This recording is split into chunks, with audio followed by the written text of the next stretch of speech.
Oui, donc bonjour maître, j'ai une Bonjour. question un petit peu compliquée si je peux dire. Donc moi en ce moment j'ai des complications dans mon couple, donc je désire demander le divorce. Mais par contre, nous avons des dettes à rembourser, donc moi et mon mari.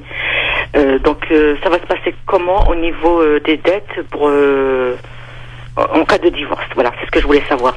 Alors là, je vais pas avoir le temps de pouvoir rentrer dans les détails et de vraiment, vraiment expliquer. Gros, hein. Je vais juste vous donner le principe. Par principe, lorsque vous êtes marié sous le régime de la communauté, c'est-à-dire sans être passé devant un notaire et avoir fait un contrat de mariage, vous êtes tenu à 50% chacun de la dette.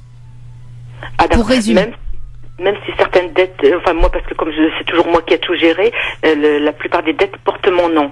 Donc ça va être partagé. Après ça dépend. C'est pour ça que je vous dis, on n'aura pas le temps là de rentrer dans les détails, mais par principe les dettes elles sont tenues par, vous êtes tenus tous les deux. Maintenant après il y a certains contrats qu'on va souscrire qui vont mettre en place des dettes, des dettes qui pourraient n'être qu'à votre charge. Mais là là on n'aura pas le temps de rentrer dans le détail. Mais il y a des situations où oui vous allez être la seule tenue. Qui va voir ça? Comment ça va se décider ça?